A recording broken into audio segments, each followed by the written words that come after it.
What's up, folks? Today we're going to take a look at the PS3 documentary, How Sony Fell from Grace by Mystic Ryan, or I think he just goes by Mystic. I'll definitely post a link in the description of this video. I had to pull it from his YouTube channel because, well, OBS and my computer don't like each other very much. Or OBS, Chrome, and my recording equipment don't like each other. So it's like, yeah, kind of had to pull it from here, but I definitely will post a link in there so you guys can see and check out this documentary for yourself, because I think it's actually a really good one. Like, this man, I think when he does these documentaries, he does a very good job. So with that said, let's get into it. Oh, the fat PS3. Yo, you know you old school when you remember that being the default PS3 for a long time. I also just like the fact that it was the old school PlayStation logo. I'm still nostalgic for that one. That's like the rainbow kind of colored one. It's the one they use in all their promotional stuff still, but it's also like now they have that white logo. It's like ugh. Ugh. いよいよプレイステーション3が発売になります。次世代のエンターテインメントを思う存分楽しんでいただきたいと思います。In March 2001, IBM, Toshiba, and SE announced the joint development of a super parallel processor for the age of broadband networks. The project is codenamed Cell. PlayStation 3 is Also, I did find it ironic that they used the codename Cell, and then it's like supposed to be like this, super powerful computer. Remind you of any certain villains from a very, very, very popular anime of the most popular arc? Just saying. powered by the world's most powerful processor as Cell with RSX. I mean, he was a real visionary, but I think he was kind of a Japanese Steve Jobs in that he had a vision. Like the PlayStation 3 makes my life as a software developer much harder. He changed the industry, he changed this, and I said he put half of the development community out of business.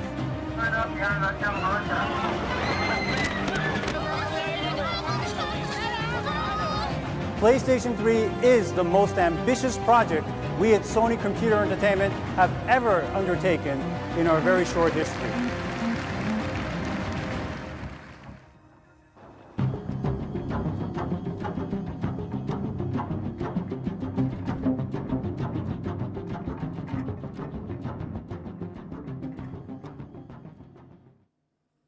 The PlayStation 3 story is complicated. An outlier in Sony's lineup of home consoles, one that faced a steady uphill battle for 7 years instead of the outgoing landslide victories of the PS1 and PS2. What really happened? Let's go back to the beginning.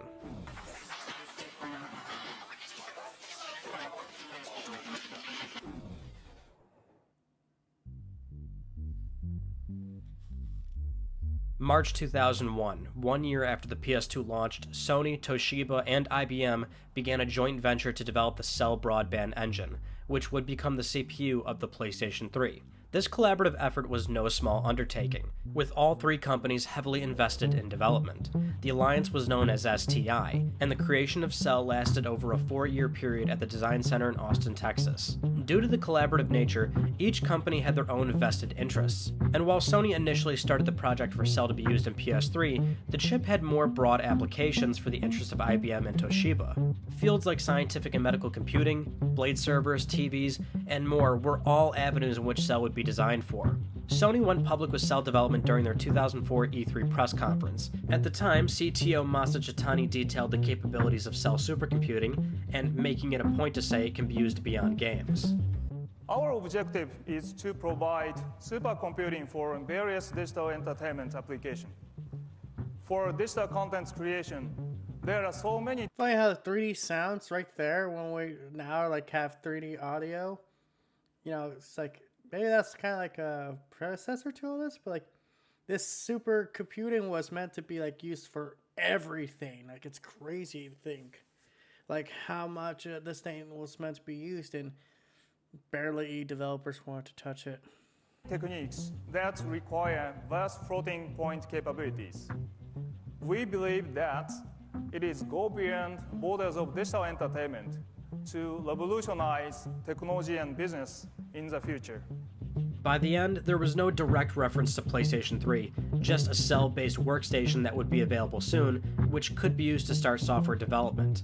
By 2005, nearing the end of creating Cell, Sony's commitment was increasingly clear. Ken Kutaragi, the father of PlayStation, and at the time Sony Computer Entertainment president and CEO, had spent $400 million on the processor's development. Jesus. E3 2005 would set the stage for PlayStation 3's formal reveal, a nearly 2-hour-long press conference that goes over every single detail about the system's capabilities, Sony's partnerships. Remember press conferences? Like, okay, we still get, like, you know, showcase events and all that, but like this was like back when like E3 was actually an exclusive event. Like you actually had to know someone to get into E3, and now E3 is just dead. It's weird how times have changed. Bluetooth up to 7 controllers. I don't think there's so that people use 7 controllers. Built-in Wi-Fi, gigabyte internet. Got that. And a myriad of tech demos and pre-rendered trailers. The message and speeches are all carefully delivered with purposeful intent. PlayStation 3 would be an overwhelmingly powerful piece of consumer hardware. PS3 truly is a system to be placed in the center of the living room in homes around the world. Future is almost here with PlayStation 3. PS3 would be backwards compatible with PS1 and PS2 software, features 6 USB ports, 2 HDMI ports, 3 Ethernet ports, and slot readers for memory stick, SD, and... Dude, if you go back and like look at original PS3 and then you look at the slim one, it's like they really did take so much out of it, and that was kind of sad. Cause like the PS3, this thing was designed to be like almost damn near a personal computer. Like, okay, it didn't have the capabilities of a, you know, personal computer, but it's like all the features they had in there, it was just ridiculous. And the crazy part was, like, I don't even think like 80% of the demographic knew about some of these features. Like, I don't think people knew about the fucking memory card reader, no less the freaking 2 HDMI ports. It's like, it's crazy, like, how much was in this little machine. Okay, I say little, but like the original PS3 was a chunky boy. Compact flash. A hard disk drive would be standard, and Blu-ray disc will be utilized for high-capacity game storage. Cell processor was explained in great detail, and Sony goes over the GPU, which was created in partnership with NVIDIA, being called the RSX, short for Reality Synthesizer. The tech demos shown are all meticulously crafted to make a use case for what can be accomplished on PS3, with many third-party publishers also appearing on stage to vouch for the possibilities.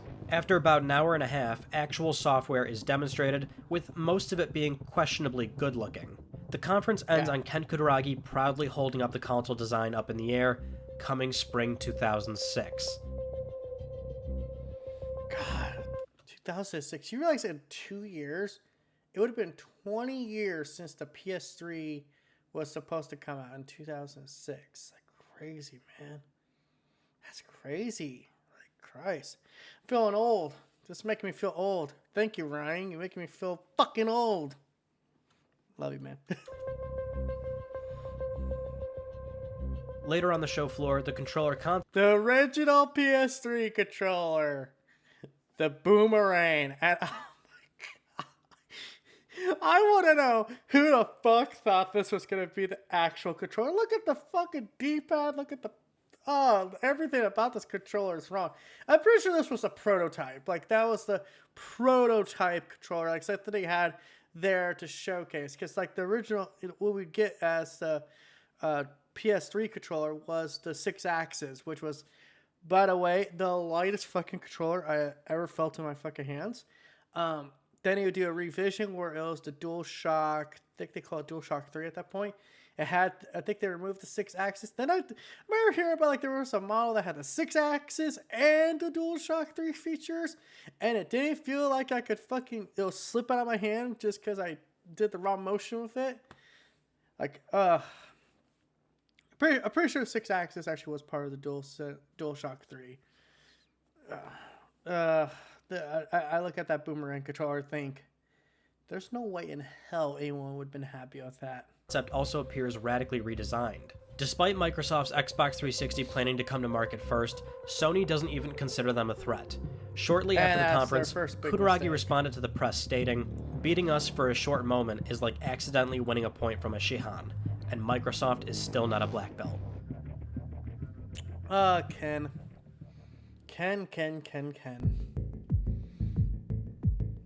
With development kits in hand, major game studios are now beginning their work on early PlayStation 3 games, and complications are setting in. In short, Cell is a 3.2 GHz power processor element with 2 threads and 8 synergistic processing elements, PPE and SPE for short. The PPE would be the general purpose CPU, while the 8 SPE would process data in parallel. For PS3 development purposes, one SPE would be disabled to increase yield, and another for the PS3's basic functions and OS. So developers could use 8 threads total for PS3 software, 2 from PPE and 6 from SPE. This means, by design, Cell is an asymmetric multi-threaded architecture. It's like having a set goal, which would be making PS3 software, and divvying up the tasks to accomplish that goal amongst 6 individuals, those individuals being your SPE, while the PPE would oversee and handle tasks itself like a group leader. The SPE, though, are specialized single instruction multiple data processors. They are extremely efficient at accomplishing their tasks over and over. In short, they're purpose-built number crunchers, and they're very good at it when used correctly. For comparison's sake, the Xbox 360 CPU features 3 PowerPC cores compared to PS3's single PPE. Basically, you have to figure out how to use those SPE on PS3. This kind of architecture is what makes game development for PlayStation 3 rocky, and supercomputing capabilities in scientific fields a breeze. When speaking with developers, because you gotta remember, when you're using this thing as a tool for like science and shit, it's not so complicated because it was designed for that. But you know, it's only like a singular goal. Making a fucking video game, dude. You know how much fucking work goes into a singular game? And how many people have to all, be on the same page together? It's insane. Like, we're talking like at least over 50 people have to be on the same page, have to be able to talk to each other at any point in the development of this game. And they're going to find hiccups. They're going to find hiccups. And if there's a link missing, it's all done. It's fucked. So what do you think happens when no one can wrap their head around this thing? Having a heart, and the few people that can wrap their head around it are people being spread out amongst Sony's staff. Really fucking like a fucking piece of gold that everyone wants, but then it's like everyone has to wait to get the gold in their hand. One theme became clear amongst those I talked to. Communication played a large role in early development struggles. Prior to a brand new platform launching, secrecy is key, and depending on the studio's position, they may not easily get access to the answers they need. First-party developers being at the top of the hierarchy, they're owned by Sony and get access to hardware first. They have a more direct line of communication. Second party is trusted and may get help before a third party, where it's more likely that any communication is run through by lawyers to uphold integrity of early hardware secrets. But this is just one issue early on that stages the bigger picture of problems relating to developing on PlayStation 3. Namely, the platform CPU wasn't specifically designed for game development. And on the heels of Sony's PlayStation 2 success, Ken Kutaragi is asking the entire video game industry to learn his new complicated cell processor. Worse yet, he's asking at a time where a competitor has already started the 7th generation of game consoles. Yep. We want our customers to think to themselves, I will work more hours to buy one. We want people to feel they want it. Introspective of anything else. Oh my god. Dude, this was the fucking first real sign Sony was losing their way. When you're basically what he's saying here is, I want you to prioritize getting a PlayStation 3 before paying your mortgage, before paying your rent, getting your groceries for the month or whatever. This is a sign of arrogance. This is a sign of someone saying you need to prioritize everything. You need to prioritize this over everything else, dude. Oh, god, that's a very, very bad idea. It's a very bad attitude to have too. You're saying the quiet part out loud. The best way to put it. Like, that's the best way I could come up with it. Like, every executive thinks like this. They think, oh well, you need you need to get our product, but you don't say that out loud. Because the minute people hear that arrogance, it's hard to pull back on that. You can sit there, Kyle, say, we'll give you like 20 free games. Like, cool, but you still want me to prioritize you first over my family, over my, actual needs. It's like, you could give them all the gold in the world. You could give them a PS3. Still be fucking hard, bit of a challenge to, change that image after that.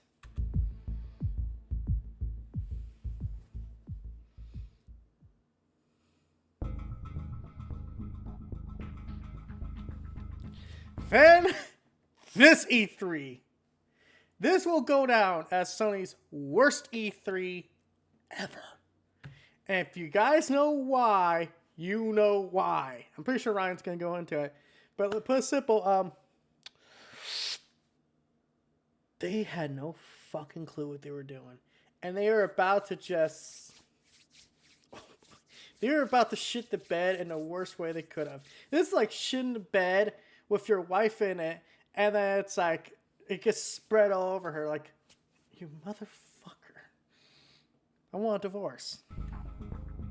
Sony's 2006 E3 press conference gives a final look at the hardware and games before launch, and it appears the console and games have indeed been scaled back from their initial reveal in 2005. Most of the footage shown last year was indeed pre-rendered, but the actual PS3 system now has less USB, Ethernet, and HDMI ports than initially promised, and the controller design has been reverted back to the more traditional-looking DualShock. Except it's now being dubbed 6-axis, with no rumble functionality due to an ongoing legal battle with the haptic feedback company. I remember the 6-axis, because I remember actually... Okay, so a little story time with TPG. Story time with that PlayStation Gamer. When my family originally got the PS3, we got a couple games with it. We had a Assassin's Creed, which my family, for some reason, was watching my brother play and having a struggle in the tutorial. And we had GTA 4. Now, GTA 4 had an interesting little feature in it. The 6-axis controller were controlling. Now, we didn't know what 6-axis was at that point. Like, we never even heard of this thing. We're some dumb rednecks, finding a fancy PlayStation with this fancy controller and everything. Well, shucks, darling, we might get ready. So we're sitting down playing this, and we're sitting there, like, trying to figure out what the hell 6-axis is.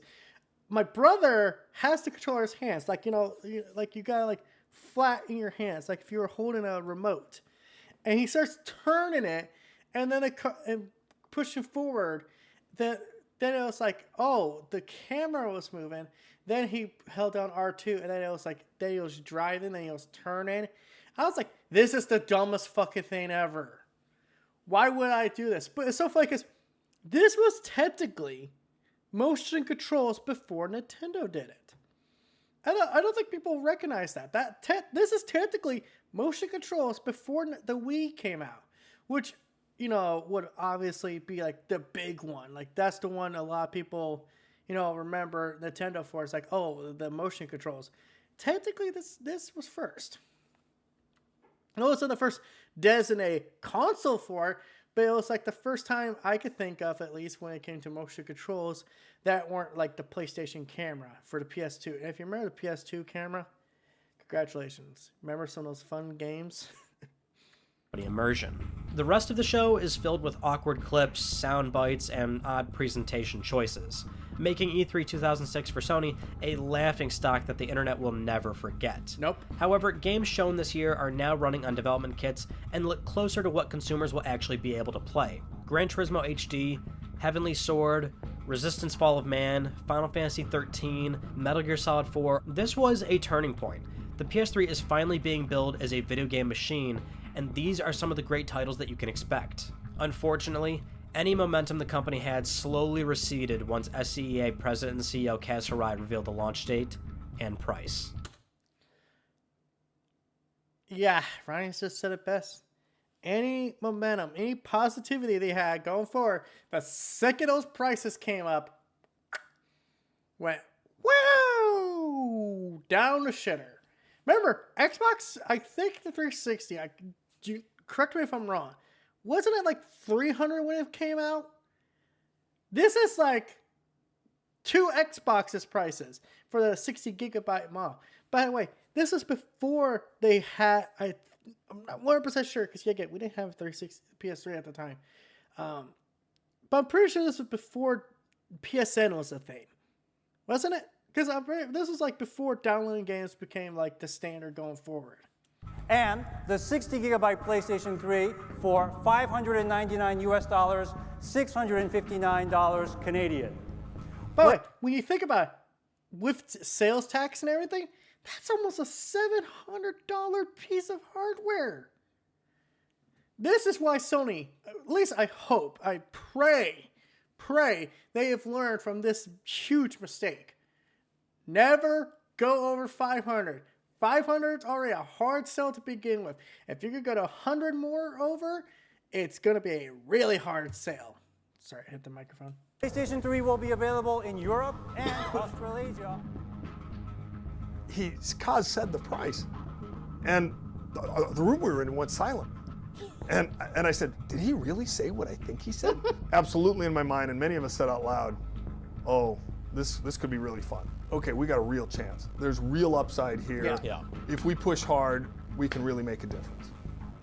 While PlayStation 3, even with the scaled-back ports, is an incredibly impressive piece of tech, it's still considered overwhelmingly expensive. So much. Even at the starting price of $499 to $599, Sony would be taking an approximate $200 loss for every system sold. Yeah, and that's the funny thing. I think that's the most they have ever lost on a console going forward. After the PS3, I think their price, how much they lost on each machine is much less.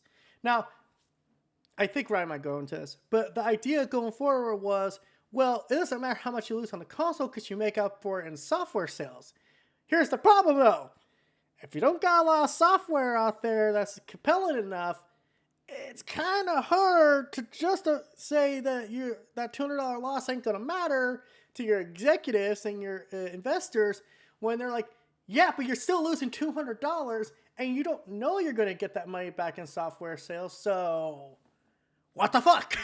We're losing $200. We sell 5 million of these things.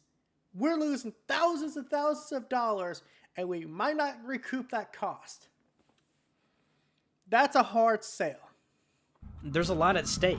Spending $400 million on the CPU, betting on Blu-ray technology winning against HD DVD, selling hardware at a substantial loss, launching a year later than Microsoft, surely there was a massive amount of pressure mounting on Sony. Yet for President and CEO Ken Kutaragi, there was a level of confidence that led development, that the PlayStation name was strong and desirable, and for Kutaragi personally, PS3 was his pride and joy, a passion project culminating years of blood, sweat, and tears.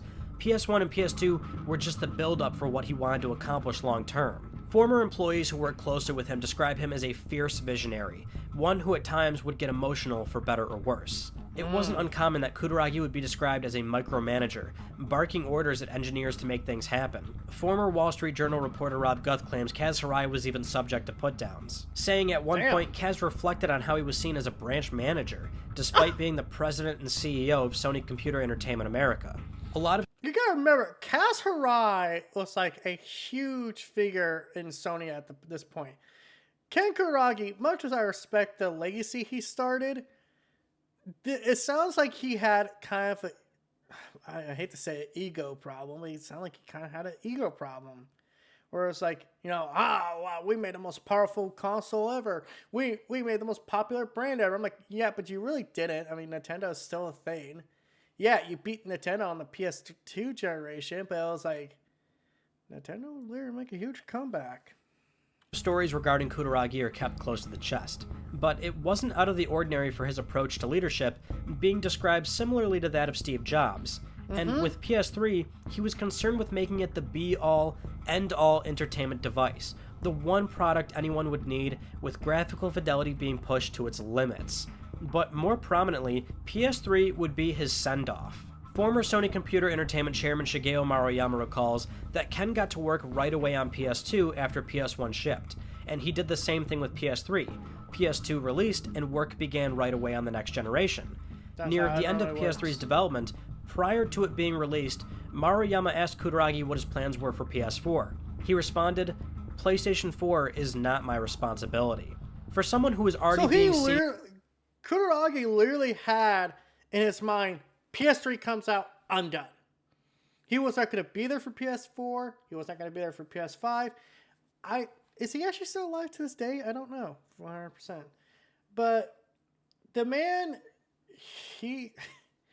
I kind of agree with that assessment. He's kind of like Steve Jobs. He thinks so forward ahead that he's kind of leaving people behind and making them, kind of sit there, scratch their head like, dude, gotta slow down a little.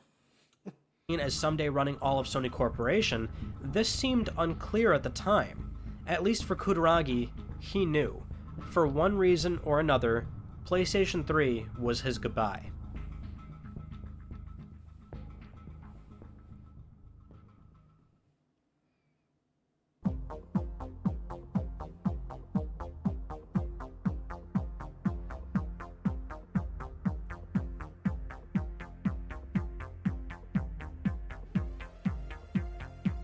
PS3 officially launches in Japan and North America in November, and manufacturing delays has led to an extreme shortage of consoles, delaying the system's European launch to March 2007. North America in particular saw a number of violent crimes surrounding all the launch lines, as some stores would only have a handful of systems for a group of 100 people. And once these systems were sold, flipping them on eBay was a lucrative option for most. I'm gonna resell it. Pay some of my bills off with the money I get from it. I'm gonna sell it. I'm gonna sell it right away, right after I get it.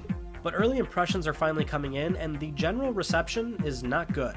For a console that costs upwards of $600, the friends list and online connectivity was poor, the PlayStation Store was a simplified web browser, the XMB was lacking many expected features, and the launch lineup was disappointing.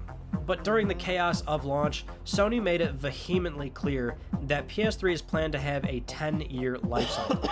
And if you're a hardcore consumer, you're a hardcore gamer, you're going to play this system for 10 years like you've had the opportunity to do on the PlayStation. It's so funny that isn't far off from how long the PS3 would last.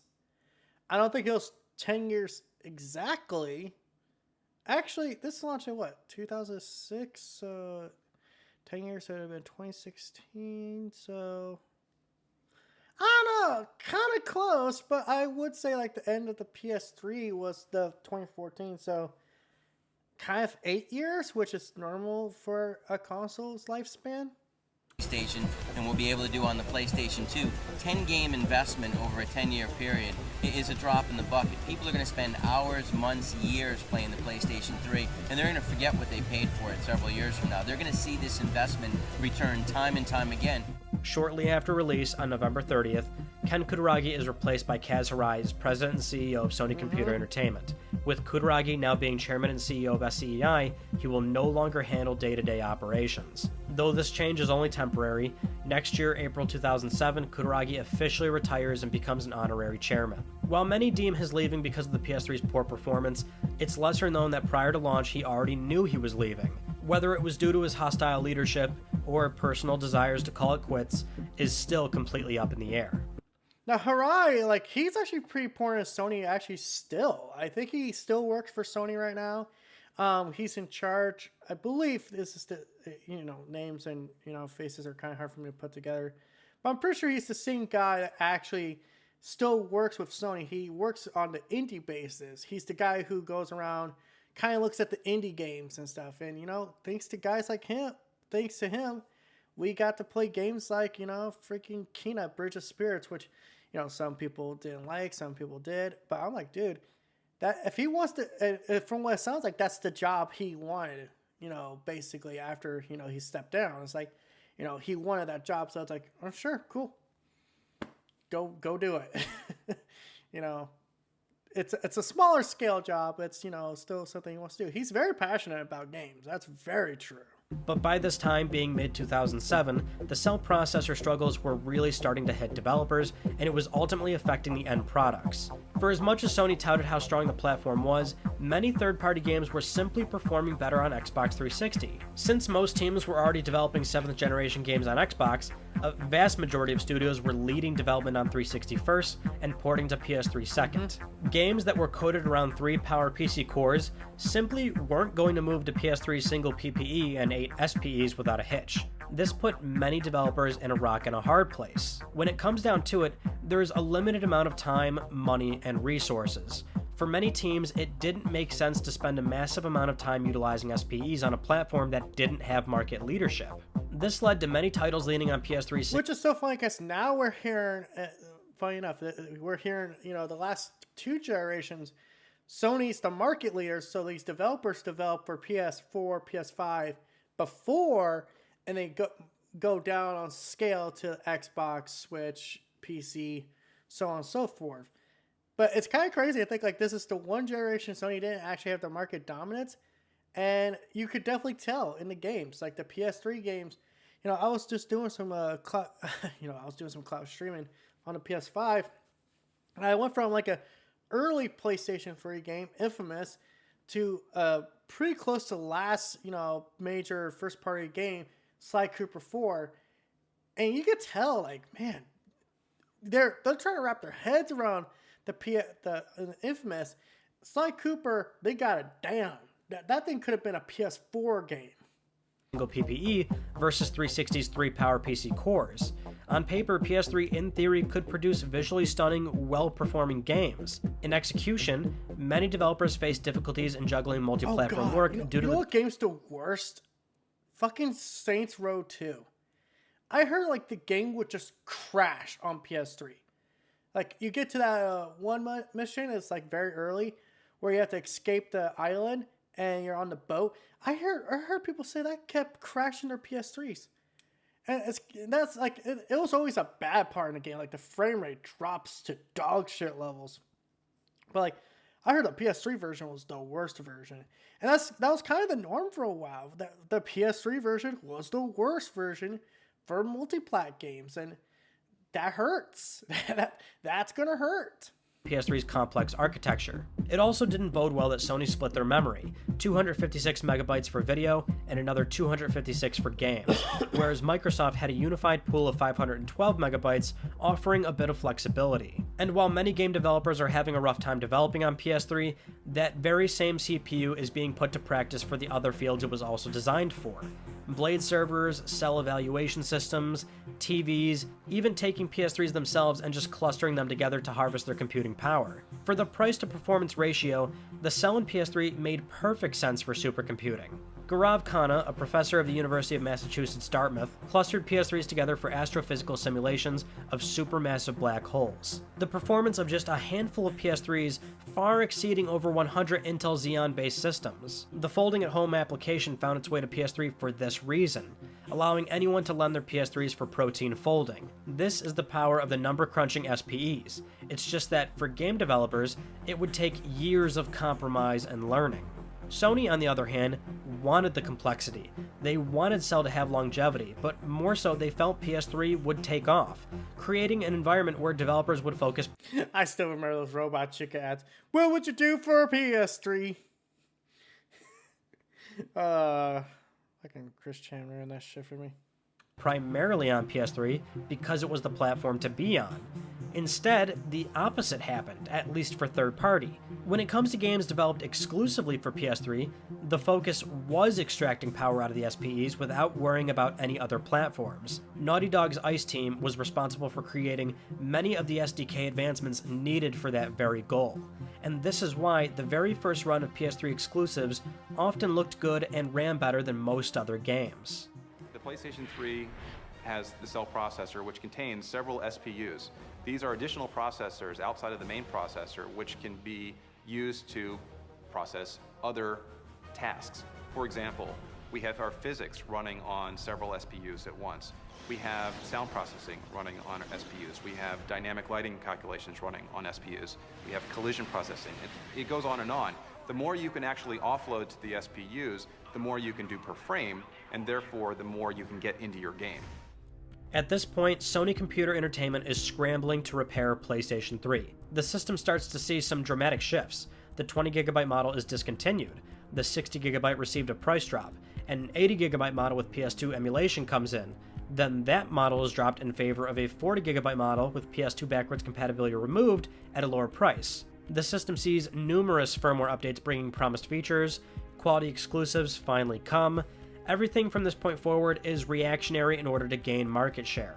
And worse yet, PS3 is still not profitable. Sony's development in Cell was for PS3, but the grand scheme was to have other divisions of Sony use Cell as well, except no other Sony division wanted to participate, lest they sell a product at a higher price compared to the competitor. All things considered, Sony Corp had to sell 3 Cell processor electronics to one customer for the manufacturing costs to work out. PS3 became the only Cell-based product out of Sony.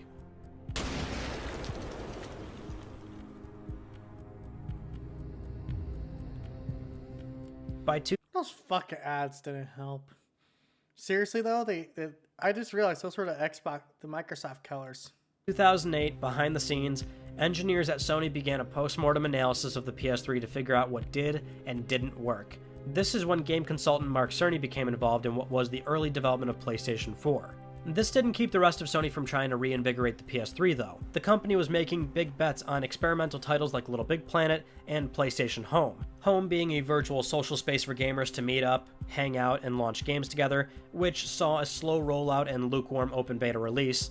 Little Big Planet fared much better, seeing critical acclaim and great sales for being a game that breaks the norm against a market flooded with first-person shooters. The pressure from Microsoft, however, was finally starting to show. When heavy hitters like Final Fantasy XIII, Devil May Cry, and Grand Theft Auto 4 are all launching day and date on Xbox 360, it becomes a very easy decision for a lot of consumers to just buy the cheaper platform that also happens to have a more robust online network and superior third-party games. We want to invest heavily in our internal development, knowing that the software content will ultimately drive the success of the hardware. The average independent software publisher can't afford to be as creative and innovative as maybe we can, because we know that ultimately we're trying to make the platform successful, and the profitability of an individual software title is probably secondary to the success of the platform. So we feel that we're able to take greater risk. By E3 2009, both Sony and Microsoft revealed their own motion-controlled peripherals. Prior to them having official names, Microsoft showed off Project Natal, and Sony demonstrated PlayStation Motion controllers. At this point, it's nearing mid-life cycle, with Sony still doing what they can to sell more hardware, and Microsoft trying to keep their lead.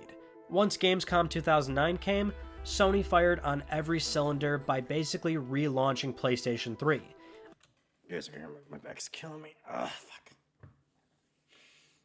Doing these long-term videos. They take a lot on my back. But yeah, this was also the point where Sony was like, dude, we gotta do something. We got to get this thing really going. A slim console revision was announced with a new low price across most territories, and that's the version my family got. A logo rebranding.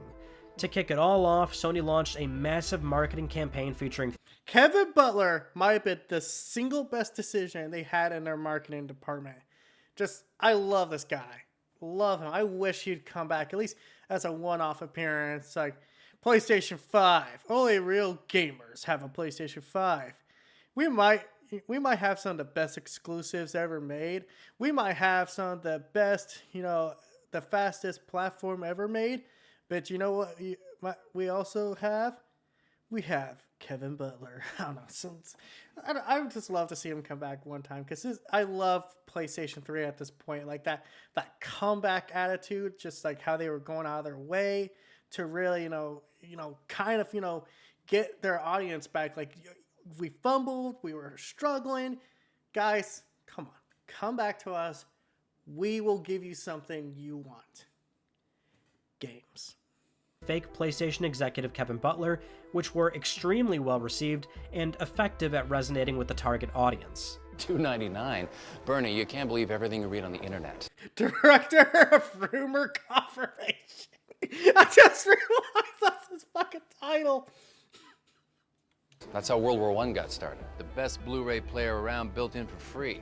What is this, 1992? I know. I mean, if you're not on the PlayStation Network, you can't get PlayStation Home, PS1 Classics, you can't download movies, TV shows. I know. Jenny, how did you... Ooh, Scraps likes you. And it's no I remember this commercial. The motherfuckers get cooked by him.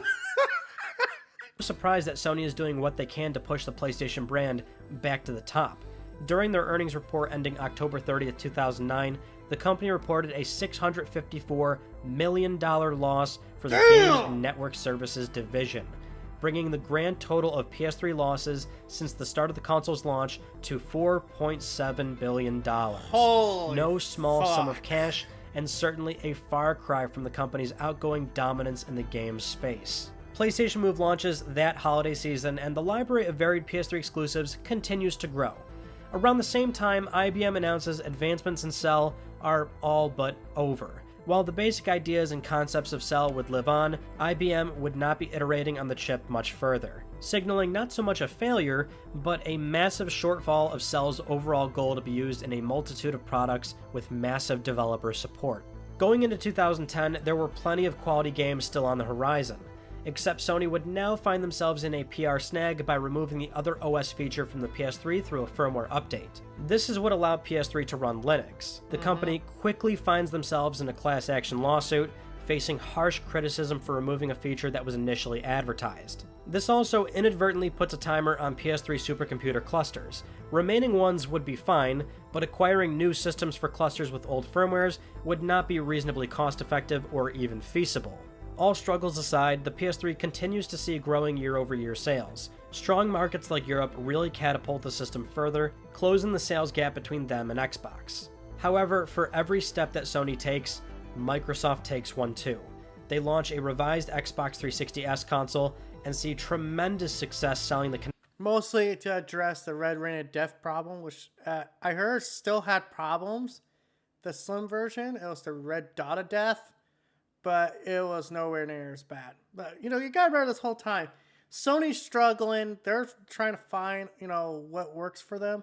Then at the same fucking time, Microsoft's got the red ring of death, which, you know, definitely didn't help their image. next sensor during the holiday season. It's another booster shot for the competition as the PS3 still plays catch-up. In the midst of this though, slowly but surely, public image begins to change. What was once a console that was mocked for its lack of games and high price is now being praised for seeing a constant flow of exciting exclusive releases. Whereas 360 is now seeing criticism for returning franchises and a new heavy marketing push for the Kinect sensor and family-oriented games. And on the developer side, things are changing too. PS3 Cell is still difficult, but developers are gaining experience. There's now plenty of talent floating around the industry with PS3 expertise, and third-party games are starting to see parity with Xbox 360 releases. During the development of Rage, John Carmack was very forward about working on PS3 and 360. And modern development on the PS3, where you have a central processor which can't do all the work that you need to do on your game, and then you've got these more specialized processors where you need to offload significant amounts of the work that you do there. It's definitely a lot easier nowadays where lots of developers, us included, will complain about the architecture of the PS3 not being particularly easy to develop for. But we need to count our blessings and look back into the crappy development tools that we had to use back in the older days, the much more limited power.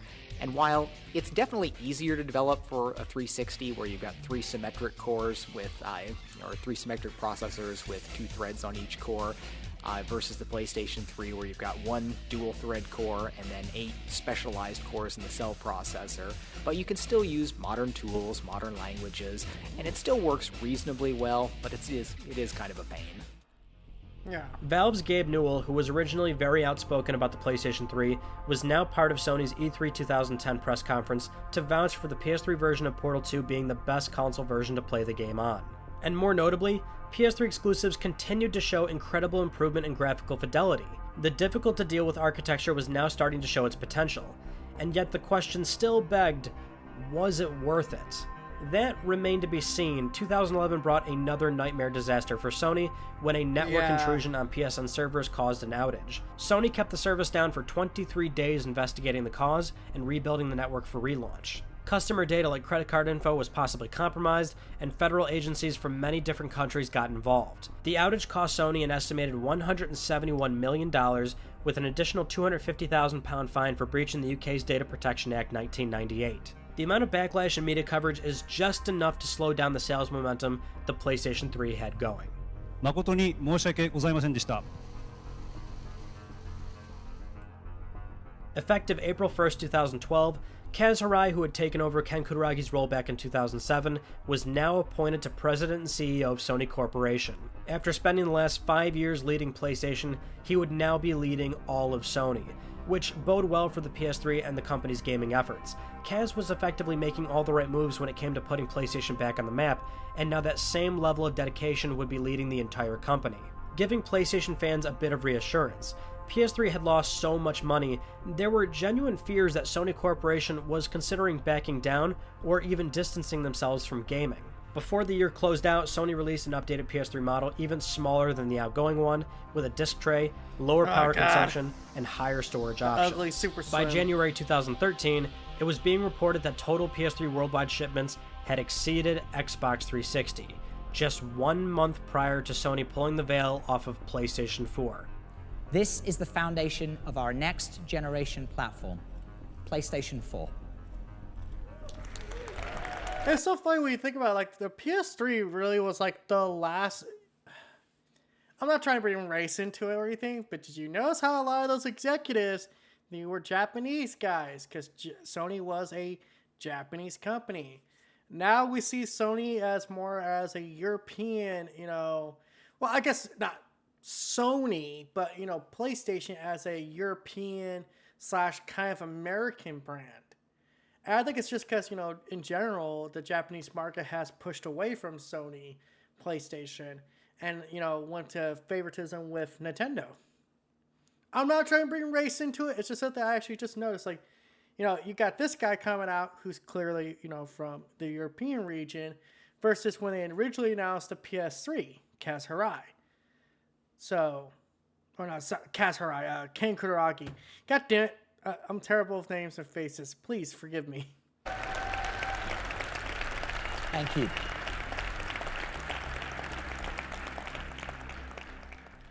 By May, PS3 units sold did officially cross over, ending in a somewhat anticlimactic fashion, with Nintendo selling over 100 million Wiis, and the entire games industry now looking at the 8th generation of consoles. Still, it's an amazing feat that paints PS3 as the underdog platform, finally coming back and beating their closest competitor. Yet it begs the question, at what cost? When everything is all said and done, PlayStation 3 matured into a fantastic games platform with an impressive library of exclusive games. There were some fruitless efforts like 3D, PlayStation Home, or even Move support, but the library is there. The features and multimedia functionality is there. It took thousands of people across multiple disciplines in PlayStation to bring the product to life. From game development at Worldwide Studios, network engineers for PSN, OS programmers, it finally came together. And while the grand vision for the cell processor wasn't fully realized in the business landscape of being a widely adopted standard in technology, its role in PS3 over the years proves just how iterative and rewarding it can be. Looking at any of the early lifecycle PS3 exclusives and comparing them to some of the last shows just how much can be extracted from Cell over time with more efficiency. Any single platform studios working on PS3 never had to worry about other platforms. This is why PS3 exclusives always shined and showed the potential performance that can be achieved, whereas a multi-platform studio that led their development on anything but PS3 had difficulty moving their code over. In the beginning, PS3 was originally targeting a 2005 release, but was delayed a year. Former president of SEE Worldwide Studios Phil Harrison recalled that one of the biggest holdups in manufacturing was a 5-cent Blu-ray diode. It makes you wonder if PS3 was able to release on time, or rather if Sony made sure developers got PS3 kits before Xbox 360, the generation could have played out dramatically different. Not just in sales, but the precedent it would have set for developers to lead on PS3 from the start. Cell processor might have had a fighting chance. But beyond that, there were still upsides. Going with standard hard drives and using Blu-ray discs were huge bonuses to developers. Microsoft going with DVD often hurt the bottom line for 360 releases that had to ship on multiple discs, and Microsoft mandated that games work without hard drives, another weight that often bogged down 360 games. But then there was the unified memory on 360 versus the split pool on PS3. Between both machines, there were enough inconsistencies for any multi-platform studio to feel the pressure and headaches. And yet, the 7th generation of consoles still yielded a number of incredible games that continue to hold their own today. I think, the PlayStation 3 was an extremely ambitious and absolutely superb piece of technology. Having said that, it came with some inherent challenges on the business front. PlayStation 3 wrapped. We all started to do postmortems. It had been pretty brutal, frankly. The hardware was very, very hard to use for the developers. PlayStation 3 is the epitome of biting off more than you can chew. Or perhaps it's better to say more than others are willing to chew. Ken Kutaragi was a passionate, motivated, and at times aggressive leader who set out to make PS3 the absolute best piece of technology the world would ever see. He thought beyond gaming, and it didn't matter how much it would cost Sony or what software developers would be left to deal with. But when you ask the world to buy a $600 product that is difficult to program for, all the while there's cheaper, more readily available hardware, it's going to be a tough pill to swallow. Many see Kutaragi as a visionary for his work in the games industry, like former SCEA president and CEO Jack Tretton. I mean, he was really an amazing man, and he was just, he was unlike anybody else in that you can just take all corporate decorum and throw it out the window. I mean, he was a real visionary. Though some call him out for his decisions that often affect the livelihood of others, like Oddworld creator Lorne Lanning. And it was the first time I ever saw you get passionate about it. Because you're going, why? Why? He changed the industry, he changed this. And I said, he put half of the development community out of business. But what it was I'm sure none of you can relate to that. For whatever reason, PlayStation 3 was Ken Kutaragi's swan song. This almost Fabergé egg that was broken into a million pieces right before he left. The remaining leadership of Sony, the industry's talented developers, and the most hardcore fans were left to pick up the pieces and put it back together. Everyone did a phenomenal job. I mean, the thing made a turnaround. Thank you so much for watching this video and making it to the end. Yeah, make sure to check out this guy's fucking channel. Mystic, aka Mystic Ryan. One of the coolest fucking YouTubers out there. Every week he does This Week in PlayStation. I always check those videos out because I think they're pretty freaking awesome. They are very good ways to kind of get all your news about PlayStation that happened that week out.